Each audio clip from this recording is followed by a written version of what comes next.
You're watching WAFF 48 News. Today is a First Alert Weather Day, sponsored by Mr. Rooter Plumbing for all your emergency plumbing services. All right, y'all, 7:01, a 48 First Alert Weather Day for that heavy rain. We've been seeing it some of it this morning, but the good news is it is pushing out, so it won't stay here all day. Yeah, so if you're heading out the door this morning, you might not be dealing with rain coming down, but you might be seeing a little wetness on the roads. Yeah, the impact is for the morning commute. That's why we have the 48 First Alert Weather Day. We'll shut it down about noon, but can't shut down the rain right now. It's coming down, especially for areas south and east, filling in behind the main line. And we now have some strikes and lightning. You can see it up in the corner. I got 9 lightning strikes now. I had 0 most of the morning. It's mainly with this cluster of showers and storms moving into Florence and Lauderdale County, out towards Waterloo and Cherokee. Big break in the middle, and then you pick up another line of showers south and east, even filling in again in Jackson County. So we'll keep the rain in the forecast through noon. This line will pivot east and out of here, and then it's just getting rid of the last of these showers that are trailing behind the main line. I think we'll have success by early afternoon. Severe weather is not expected, but some pockets of heavy rainfall certainly impacting the morning commute.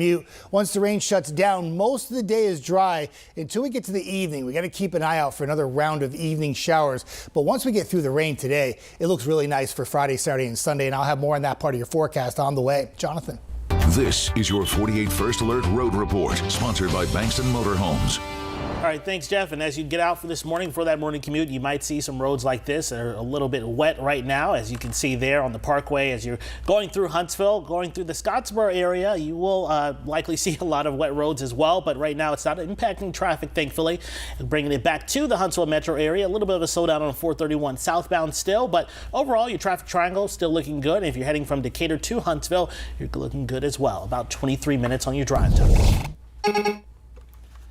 Well, we've told you before about Huntsville City Schools installing some cameras in some special needs classrooms. Yeah, 48 is on your side this morning, talking to district officials about why they felt the move was necessary. 48's Matthew King joins us live from the district central office now. And Matthew, officials tell you student safety is really the main goal here.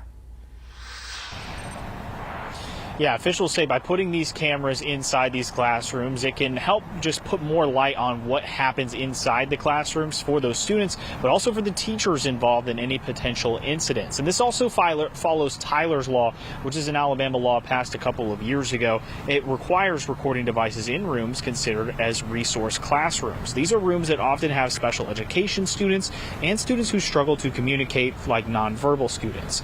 The cameras record both audio and video. Those recordings are then held for 90 days. Live monitoring of those cameras is prohibited.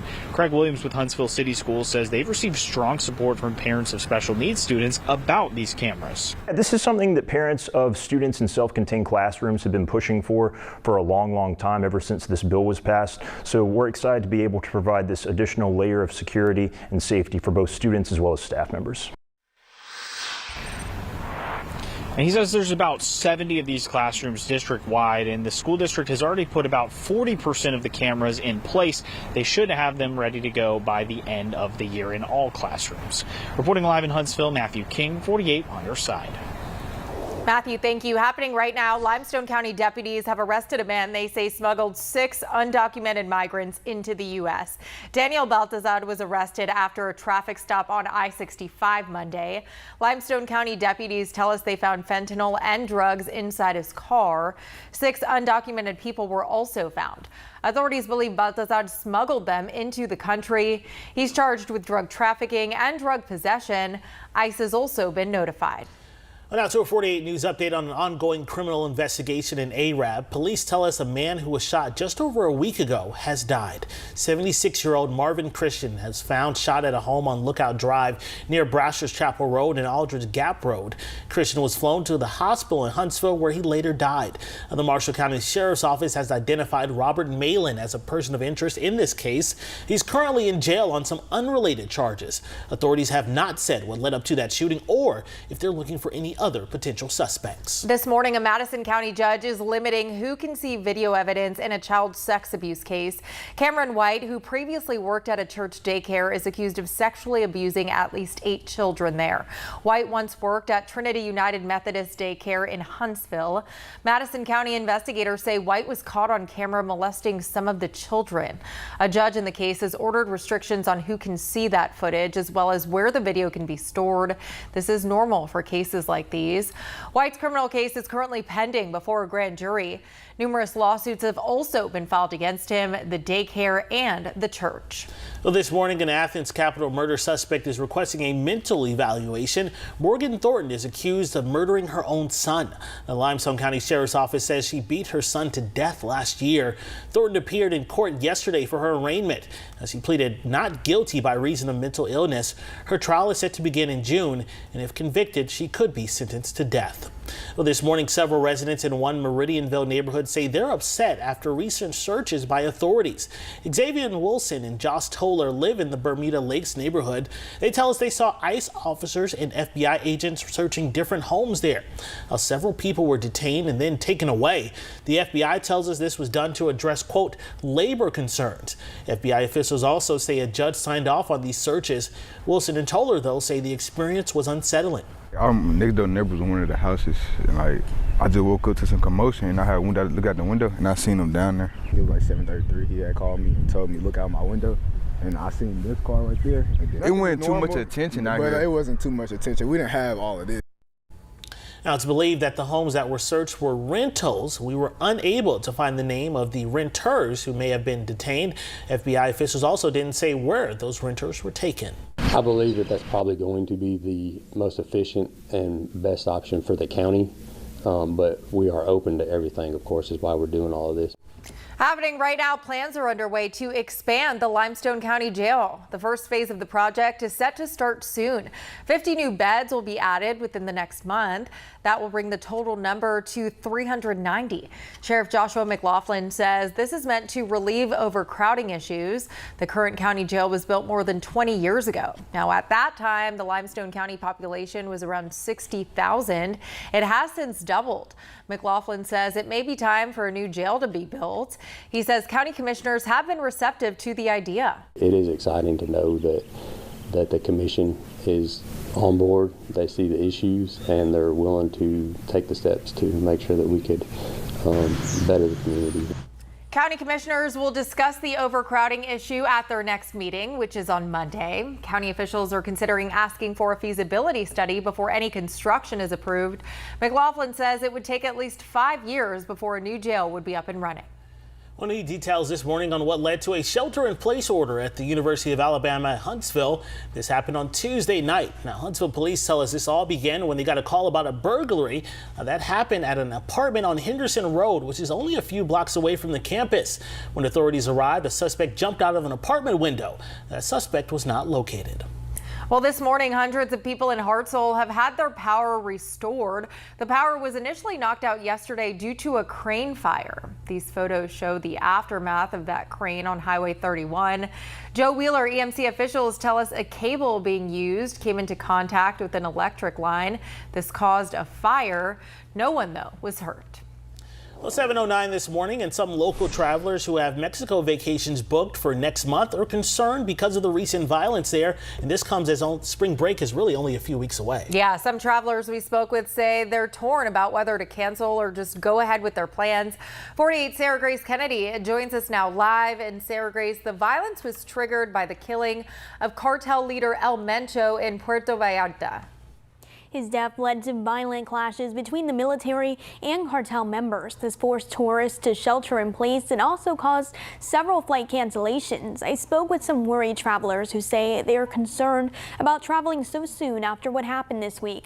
They did not want to go on camera for safety reasons. Local travel agent Susan McDougall says that safety should be your top priority when traveling. She says Mexico is still a more affordable trip than places in the Caribbean.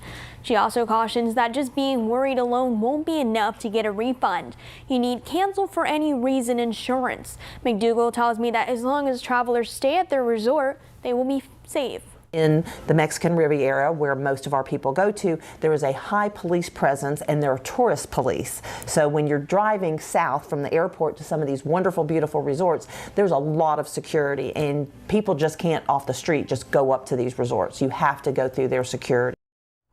There are a few things to keep in mind if you are traveling to Mexico. This includes registering with the State Department and hiring a licensed tour operator if you leave the resort. Live in the studio, Sarah Grace Kennedy, 48 on your side. Gina? Sarah Grace, thank you. Right now, an Alabama mother and daughter are heading back home after getting stranded in Mexico. Sharice Melton got stuck in Puerto Vallarta after the killing of cartel leader El Mencho. Violence erupted between the Mexican military and the cartel there. Cartel members destroyed stores, lit cars on fire, and even ripped down cell towers. Dozens have been killed in the violence. Melton was able to find a flight out of Mexico after the violence subsided a bit. Well, 48 is on your side this morning, sharing some important economic news, especially for those of you looking to buy a home. The average rate for a 30-year mortgage has dipped below 6% now. This is according to the Mortgage News Daily Rate Index. The current rate of 5.9% is the lowest in 4 years. One Alabama realtor says this announcement could mean that buyers may soon have more negotiating power. We're thinking in the next 30 to 45, 60 days that we should start to see a lot more buyers enter the market. They've got those tax refunds in their pocket, and maybe the rates will continue to soften in their favor. Now, there are currently 600,000 more sellers than buyers across the country. That's according to Housing Wire. Billions of dollars will soon be coming to help keep your lights on. Alabama Power has just received a $4 billion loan from the federal government. That money will be used to build new transmission lines and upgrade existing power plants. U.S. Energy Secretary Chris Wright says the loan will also help lower electric rates since the terms of the loans are generous. Alabama Power is working to expand its facilities as more computer data centers are built. Parts of Franklin and Lawrence counties are covered by Alabama Power. Well, happening right now, power companies throughout the Northeast are working to restore power there. That's, of course, after this week's winter storm. It could take days before power is restored for people across New England. Most of the outages are in Massachusetts. According to PowerOutage.com, nearly 90,000 people there still don't have power. Now, some areas in the Northeast got more than 2 feet of snow. 10,000 flights were also canceled from Sunday to Tuesday. We have a 48 News update for you now on a story we first brought you earlier this week. 3 women from Madison who were stuck in New York City are back home. Katie Scruggs, Kim Smart, and Ashley Stevenson flew to New York for a trip, but they got snowed in. They were able to catch a flight back home Tuesday night. Happening today, you have a chance to share your opinion on the Decatur Police Department. Officials are holding a community feedback session at the Burning Tree Country Club. The event is scheduled to start at 6 and run through 7:30. Police Chief Tori Mack and Assistant Chief Eric Stisher will be there. Today is a 48 First Alert Weather Day, sponsored by Mr. Rooter Plumbing for all your emergency plumbing services. A 48 First Alert Weather Day for the rain impacting the morning commute and some thunderstorms now, too. Rainfall south and east, and then a scattering of showers. Another concentration of rain that's falling through to the shoals in Florence and Tuscumbia and Sheffield, where there is a little bit of lightning. And you can see, I turned the camera to the west, you can see this rain shield coming down pretty good there in the shoals, 62 degrees. So an impact for the morning commute. One little wave of rain here, little break, another wave of rain here. We got to wait for all this to pass through the morning. And then by the afternoon, we'll start to slowly dry out. But it might be only temporary. There might be one more little shower that has to come through during the evening. But when that final hurrah comes through with the rainfall, we finally will dry out. And it looks really good for Friday and the weekend. More on that part of your forecast coming right up. Jonathan? We still want to work as one community and a lot of effort. But we, like I said, we can't neglect our own people. Well, thanks, Jeff. Well, still to come, Lauderdale County officials could soon decide to leave the Shoals Economic Development Fund. We'll tell you what that decision could mean for you. And a project that will make it easier for you to enjoy downtown Nashville is progressing. We show you where things stand next.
Well, a bill that would take away your right to elect board members of the board that sets your utility rates will not be moving forward. Now, if approved, that measure would have given the governor the power to appoint commission board members. Now, State Senator Garland Gudger of Coleman says that the measure doesn't have enough support to move forward now. Lawmakers on both sides of the aisle also say that the bill was rushed through without any consideration. Another bill that would have monitored staffing in local hospitals has also been rejected. The measure proposed by Senator Larry Stutz of Tuscumbia would have required hospitals to report how many and how often doctors were working in the emergency department. Many lawmakers expressed concerns about the measure, as well as representatives from rural hospitals. Alabama inmates may soon be able to attend their parole hearings virtually. State senators have voted to approve this measure. Currently, those behind bars are not allowed to participate in those hearings. If this law goes through, crime victims would also be allowed to attend those virtual hearings.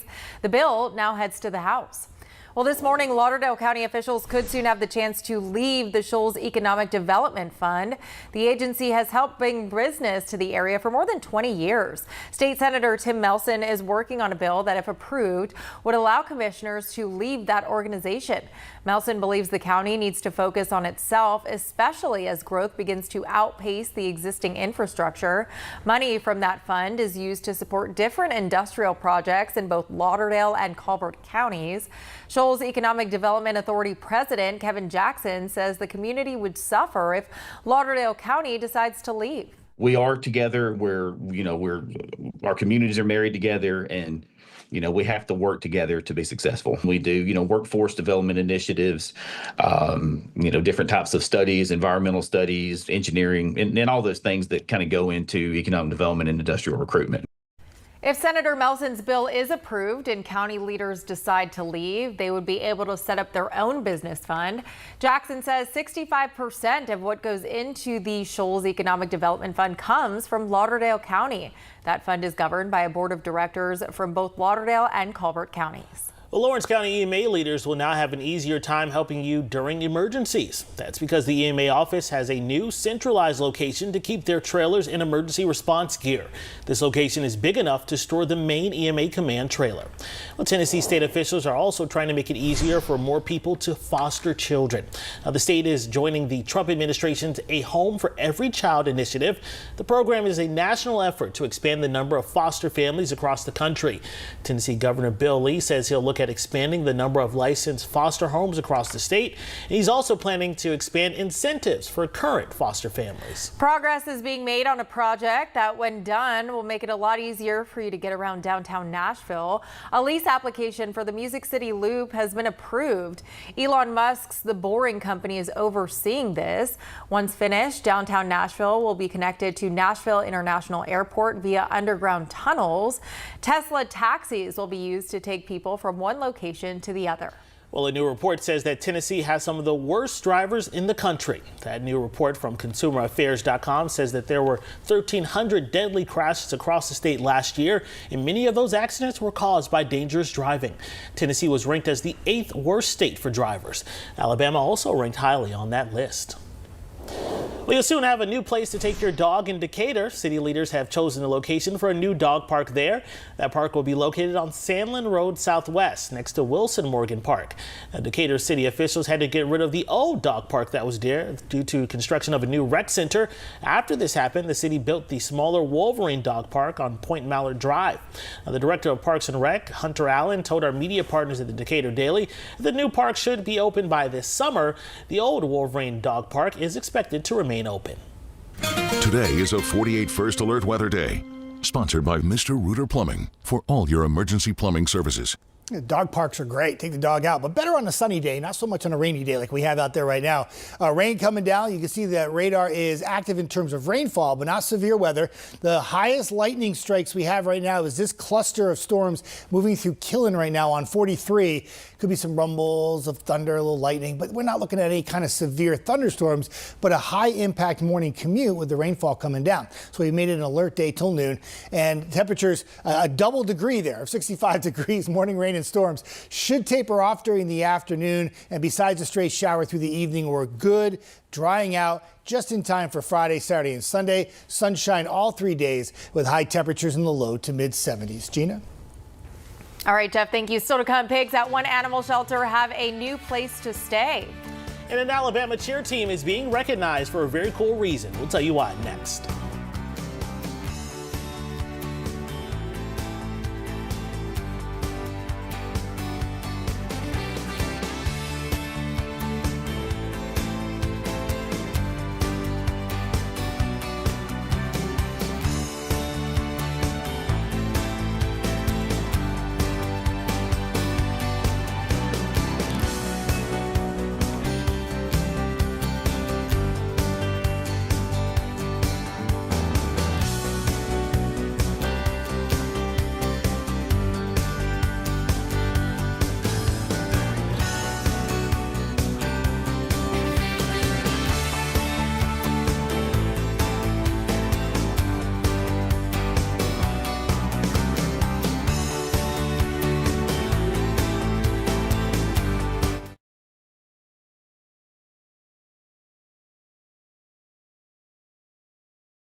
Well, happening later this morning, Waterloo High School in Lauderdale County will be closed. That's because a lot of the students and teachers there are sick. Now, the school will also be closed tomorrow. District leaders tell us the decision was made after monitoring attendance numbers over the past week. They're hopeful that this decision will give everyone enough time to recover. Well, the male pigs at one Lauderdale County shelter have a brand new bachelor pad. Check it out. Thanks to donations, crews at Florence Lauderdale Animal Services built a new pig barn. You can see there on your screen where they're keeping the male pigs. Shelter director Cheryl Jones says it's to stop the males and females from intermingling. Jones says they can never get enough donations, whether that's money, hay, or anything a pig could use. Well, check this out. Special Olympics Alabama held a state cheer competition at of Birmingham. Dozens of special needs athletes competed. Organizers say the cheerleaders learn a lot from this experience. I think that the importance of having an event like this is, first of all, participation, giving the opportunities, leveling the play in the field, and of course just the opportunities to grow as a team, to work together, to develop those skills that are required to be on a team. Organizers say competitive cheer has been growing within the Special Olympics since it started in 2019. Today is a 48 First Alert Weather Day, sponsored by Mr. Rooter Plumbing for all your emergency plumbing services. Rainfall impacting the morning commute. One line of rain that we've been tracking all morning. Moving now into Albertville and Fort Payne. Then you have a few showers in Jackson County. Then you have this big break in the action before you pick up this cluster of showers and storms and more in the way of lightning strikes now. So I imagine some rumbles of thunder in Lauderdale County. Not expecting severe weather, but just enhances the rainfall amount in terms of some quick downpours here for the morning commute. We'll keep these morning rain and storms in through about noon. That's why we have an alert day for today. We'll shut down that alert day around noon because I think the rain will taper off in the afternoon. And besides a stray shower through the evening, mainly dry. Really nice on Friday. Outstanding weekend ahead. And overall on your 10-day forecast, after we get through this speed bump today, looks really good for Friday, Saturday, and Sunday if you like it warm and sunny for the end of March and for the end of February and the beginning of March. And we'll track a few showers for early next week on Monday, Tuesday, and Wednesday. Just how much rain falls with that system, we're still working on it, but know that we'll have more clouds and probably limit the temperatures back in the 60s instead of 70s. And we're still technically in winter, right? Like spring's not even started yet. Yep, we're just getting a little appetizer. The main course comes in 3 weeks. All right, sounds good. All right, y'all have a great rest of your day. We will be on air throughout the morning with more news, weather, and traffic.